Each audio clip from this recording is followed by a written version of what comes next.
ఈ ఊళ్ళో టీడీపీకి 400 మెజారిటీ, పుట్టకథలు కూడా ఉండదు వైసీపీకి. అంత ఖచ్చితంగా ఎలా చెప్పగలరు? నేను ఆ పార్టీ అంతకుముందు ఉండా కాబట్టి. అంటే ఆ పార్టీలో ఉన్నప్పుడు మీకు న్యాయం జరగలా, ఎవరికి న్యాయం జరగట్లా. ఎవడు పెట్టినా వాళ్ళే పని చేయాలి, వాళ్ళే దౌర్జన్యాలు, వాళ్ళే పని, వాళ్ళదే కథ. గిద్దెల పని ఒక రోడ్డు అన్న వేసారా? ఒక లైటు చంద్రబాబు వేసిన లైట్లు తప్ప నుంచి ఒక్క లైట్ ఏమన్నా వేసారా? ఇప్పుడు మరి ఈయన పరిపాలనలో ప్రజలంతా చాలా సంతోషంగా ఉన్నారు అంటున్నారు. సంతోషం లేదు, ఇటు పెడుతుండే ఇటు తీసుకుంటుండు, ఏముంది సంతోషం? ఇటు పెడుతుండే 5 రూపాయలు ఎత్తుండే, ఇటు 15 రూపాయలు తెంగుతుండు, ఇంకేందంట. ఈ ప్రజలకు తెలిసి కూడా ఎందుకని అవగాహన తెలుసుకోవాలి. ఒకసారి చూడండి, వాళ్ళ నాన్న చేస్తారనుకున్నారు, అయ్యా ఏదో మంచి పని చేసినట్టే వీడు పోయి తండ్రి గడిపి ముందు బాయ్ కాడ ఎరిగినట్టు వీడే చేస్తే ఇంకేం చేస్తారు ప్రజలు?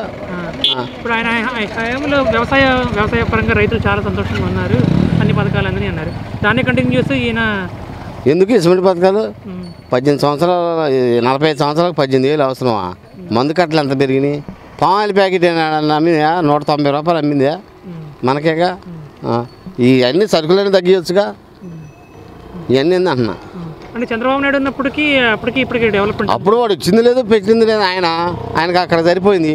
ఈ అంతా తగులుకొని ఇవన్నీ ఇచ్చుకుంటా అంతా జనాన్ని రాత పట్టించి ఇంకట్ట. అంటే స్థానికంగా ఎమ్మెల్యేలు వాళ్ళ నిధులతో చేస్తారు. ఇక్కడ మరి ఎవరు ఎమ్మెల్యే? సోమయ్య గారి వాడికి గ్యారెంటీ గెలిచిద్దేడా పక్క 20 ఏళ్ళు మెజారిటీ తోటి కూడా నేను గ్యారెంటీ చెబుతున్నా. తర్వాత దేవుడి అరక 20 ఏళ్ళతో మెజారిటీ సోమయ్య గారు గెలిచిద్ది, ఏమో మద్దతు కూడా వచ్చింది, అభ్యంతరం లేదు. టీడీపీ వాడికి తిరగరాసిద్ది నాణ్యం. సమస్యలు ఉన్నాయి, అభివృద్ధి ఉంది, ఏమీ లేదుగా. అంటే ఏం చేయలేదు. 5 ఏళ్ళైంది కదా పరిపాలనకు వచ్చి, వాళ్ళు వచ్చి ఎవరు మీ సమస్యలు తీసుకోవడానికి ఒక్క అధికారి కూడా రాలేదు. మరి ఈ పరిస్థితులు ఎవరు వస్తే బాగుంటుంది? అని నేనైతే టీడీపీకి వేద్దామని. ఎందుకని? చంద్రబాబు గారు వస్తే అన్నీ కూడా సక్రమంగా జరుగుతాయని. రెండు ప్రభుత్వాలు అందరూ జగన్ అన్ని రకాలుగా సంక్షేమ పథకాల్లో డబ్బులు వస్తున్నాయి. అన్ని రేట్లు, నిత్యావసర రేట్లు పెరిగినాయి, అన్నీ ఇదే కదా. మరి ఇప్పుడు జనసేన కూడా కలుస్తుంది. ఇప్పుడు పవన్ కళ్యాణ్ వచ్చినా సరే అందరూ ఓటేయడానికి రెడీగా ఉన్నారు, వాళ్ళ అభ్యర్థులు కానీ. వేస్తారు, అందరూ వేస్తారని మనం చెప్పలేం, కానీ కొంతమంది అయినా వేస్తారుగా. ఇంకా ఏం చేస్తే బాగుంటుంది ఎవరికి? ఏముంది ఇక్కడ అభివృద్ధి ఏం లేదు కదా. ఏముంది? ఇప్పుడు జగన్ ప్రభుత్వం సంక్షేమ పథకాలన్నీ నెరవేర్చాడు, అలాగే కాకుండా మేము అడగనే కూడా చేశాడని చెప్పేసి అంటున్నారు. చంద్రబాబు నాయుడు గారికి కనుక వస్తే ఇలా చేయగలుగుతారా? చేస్తాడు. ఎలా అనుకుంటున్నారు? గతంలో పోల్చుకుంటే చేయలేదు కదా ఇటువంటి కార్యక్రమాలు, ఇప్పుడు చేస్తారని ఎలా అనుకుంటున్నారు మీరు? ఈ అమ్మఒడి ఇచ్చారు కానీ అభివృద్ధి అనేది ఏం లేదు కదా, అన్ని రేట్లు పెరగటమే తప్ప. కానీ ప్రజల్లోకి వెళ్ళింది మెయిన్ ఇదే కదా కాన్సెప్ట్. అన్నీ ఇది కూడా ఉంటుందిగా. ఇప్పుడంటే ఎవరు ఏం మాట్లాడలేదు కానీ పథకాలన్నీ ఆపుతారనే ఉద్దేశంలో. ఈ సంక్షేమ పథకాల వల్లే మళ్ళీ వైసీపీ ప్రభుత్వంలోకి వస్తే అప్పుడు ఎట్లా ఉంటుంది? డెవలప్మెంట్ అట్లాగే ఉంటుందా? చేస్తారు ఇంకా అంతే ఉంటుంది. ఏముంటుంది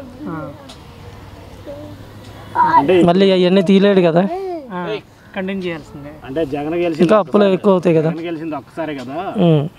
చంద్రబాబు నాయుడు గారు 4-5 సార్లు సీఎం చేశారు, కానీ ఎటువంటి అభివృద్ధి చేయలేదు.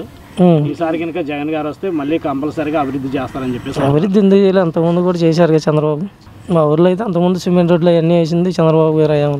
తర్వాత ఎవరు వచ్చి డ్రైనేజీలు కూడా కట్టలేని పరిస్థితి ఉంది. మరి సైడ్ కాలువల సమస్య కూడా ఉందని చెప్పేసి అంటున్నారు. అవును, సైడ్ కాలువలు కట్టలేదు. ఆ టైంలో సైడ్ కాలువలు ఎందుకు కట్టలేదు అంటారు? అప్పుడు శాంక్షన్ అయినాయి, ఎన్ఆర్ఎం నిధులు శాంక్షన్ అయినాయి లాస్ట్ టైంకి. వీళ్ళు వచ్చి ఇక్కడ కొబ్బరికాయ కూడా కొట్టారు కానీ అవి కట్టలేకపోయారు. 3 గుళ్ళు కాడ అసలు ఇంతమంది తీసింది లేదు. ఆ పొక్కిలేనికి ఏదైనా ఇది ఉంటే వాళ్ళకి డబ్బులు వస్తాయి అనుకుంటే పొక్కిలేనితో ఏదైనా చూపిస్తారు తప్ప మనుషులతో ఎక్కడా తీపియరు. మా ఎప్పటి నుంచి ఉంది మరి ఈ సమస్య? అసలు ఈ ప్రభుత్వం వచ్చిన కానుంచి ఉంది. ఇంతకుముందు ప్రభుత్వం ఉన్నప్పుడు అంతకన్నా ముందు అప్పుడప్పుడు ఉండేది, కానీ అప్పుడప్పుడు తెస్తుంటారు వాళ్ళు, కొద్దిగా డబ్బులు ఇచ్చి చూపించేవాళ్ళు అంతవరకు. ముందు ఈ ప్రభుత్వం వచ్చిన కాడ ఇంతే ఉంది. మరి ఎవరు అధికారులు వచ్చి ఎవరు అసలు ఎవరు చూడండి, మీరు చూడండి, కెమెరా మట్టని కానొస్తుంది వెంబటే పక్కనే కదా, దూరం లేదు కదా. ఇక పెట్టండి, ఇక్కడ సప్టా ఉంది, ఆ సప్టా కొద్దిగా కింద తీసి లోన్కి ఏమంటే వాళ్ళు వేయలేదు. చూడండి, మీకు కానొద్దు, చూడండి సమస్య చూడండి. ఇక్కడ ఎండాకాలం చూడండి, అది కిందకేమంటే అది కిందకేమంటే ఏరవు ఎప్పటి నుంచో నేను బతిలాడుతున్నా అది కిందకేమంటే ఇటు వాన వస్తే పెద్ద వాన అది అక్కడ ధనమూర్తి హోటల్ దగ్గర ఆ రోజు ఈ ఉసిగరాంపప్పుడు వాళ్ళు చేసేటప్పుడు అప్పుడు కూడా చెప్పానండి కిందకేమని అది అంతే ఇవాళ నీళ్ళు బావు అక్కడ కూడా నీళ్ళు బావు చూడండి మీరు పోయి అక్కడ కూడా నీళ్ళు బావు ఈ దోమలతోనే అల్లాడిపోతున్నారు జనం అది ఈ సమస్యలు కాకుండా ఇంకేమైనా ఉన్నాయా మీకు? ఇంకేం సమస్యలు అసలు ఏముంది సాంఘిక సమస్య ఏముంది మామూలుగా అది జరిగిపోతూనే ఉంటాయి ఏం లేదు సమస్య. ఎమ్మెల్యే మీకు ఎప్పుడు అందుబాటులో లేడా? ఎమ్మెల్యే గారు నేను అసలు మా ఊరి ఎమ్మెల్యే ఎట్లా నేను చూడంత మటుకి నేను చూడలా నా కళ్ళతో నేను చూడలా. అంటే ప్రచారం అప్పుడు వచ్చింటారు కదా? ప్రచారం అప్పుడు వచ్చిండు ఆయన అంతే డాక్టర్ గారు ఆయన డాక్టర్ పనులు ఆయన చేసుకుంటాడు అంతవరకు. ఒకసారి పేపర్లో పడది ఏమి పడది డాక్టర్ గారే మా అమ్మాయిని చంపిండని పడది అది నిజం వద్దో మనకు తెలియదు అది ఒకటి మాత్రం పేపర్లో పడది ఇంక మనకు తెలియదు. డాక్టర్ గారు పని చేసుకున్నట్టు కానీ మాకేం రాలేదు. ఎవరిస్తే బాగుంటుందని నువ్వు నన్ను అడుగుతున్నావు అంతేగా నీకు తెలుసుగా నీకు కూడా తెలుసు తెలుగుదేశం వస్తేనే బాగుపడుద్ది. 99 బాళ్ళు నేను పక్కా సిపిఎం నాకు పార్టీతో ఈ పార్టీకి ఎన్టీ రామారావుని కూడా ₹1 చేతగాడు దేశానికి మోసగాడు అన్నోడి నేను. ఇవాళ ఒక మాట చెప్తాంటవా ₹190 క్రూడ్ ఆయిల్ అయినప్పుడు ₹71 పెట్రోల్ అమ్మింది. అప్పుడు మా పార్టీ వాళ్ళు సిపిఎం వాళ్ళని అన్ని పార్టీ వాళ్ళు కూడా రోడ్డు మీదకి వచ్చి కేకలు పెట్టినాం. ఇవాళ ₹100 తక్కువే అమ్ముతుంది క్రూడ్ ఆయిల్ అయినా ₹111.50 అమ్ముతుంది. ఎక్కడుంది న్యాయం? ఎవరైతే బాగుపడతారని మనం ఏం మాట్లాడుకుందాం మనం ఏమనుకుందాం? మా పార్టీ వస్తే బాగుపడుతుందని నేను అనుకుంటా కానీ ఏం లాభం. ఇప్పుడు ఒక సమయంలో కేరళ పోండి కేరళ ఎంత తేడా ఉందో పెట్రోల్ ఇక్కడ ఎంత తేడా ఉందో మీరు చూడండి. పార్టీ కోసం కాదు పార్టీ అవసరం లేదు. ఎవరో వచ్చినోడు ఎవడైనా సరే మంచిగా చేస్తే బాగానే ఉంటుంది చేసేవాడు ఎవడు కానీ అట్లా. ఇప్పుడు టీడీపీ పవన్ కళ్యాణ్ కూడా పొత్తు పెట్టుకున్నారు కదా ఆయన వచ్చినా సరే మరి డెవలప్ ఉంటుంది. పవన్ కళ్యాణ్ వస్తే బాగానే ఉంటుంది ఎరగా ఓట్లు పవన్ కళ్యాణ్ వస్తే మంచిగానే చేస్తారని నా అనుమానం. ఎందుకంటే ఆయనేమో ఈ మామూలుగా ఈ పార్టీ కదా ఆయన పక్క సిపిఎం వాళ్ళ నాన్నగారు సిపిఎం భావాలతోనే వచ్చిన ఆయన కూడా న్యాయంగా అయితే ఆయన అదే. కానీ ఓట్లు ఏమో మనం ఎందుకని ఏమంటే మనం డబ్బులు కావాలిగా జనానికి డబ్బులు ఇవ్వటానికి పవన్ కళ్యాణ్ ఒప్పుకోడు.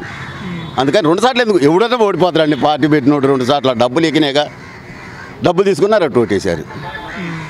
ఈ డబ్బులు తీసుకొని ఓట్లేసిన నాలుగు ఏ రాష్ట్రమే కాదు దేశమే కాదు బాగుపడేది ఎప్పుడూ లేదు. రెండోది ఇంకొకటి చెబుతా 60 లక్షల బియ్యములు తయారు చేశారు 40 లక్షలు వాడుతున్నారు కదా 20 లక్షలు ఎవరి దగ్గర ఉన్నాయి అడిగితే సమాధానం ఎవరు చెప్పేవాళ్ళు లేడు. ఎన్నికల కమిషన్ అడిగితే ఎన్నికల కమిషన్ ఇదే చెబుతుండు 40 లక్షలు మాకు ఇచ్చారు మేము వాడుతున్నాం 20 లక్షలు మాకు తెలియదు. ప్రభుత్వం అనేది ప్రభుత్వం చెప్పదు ఇది.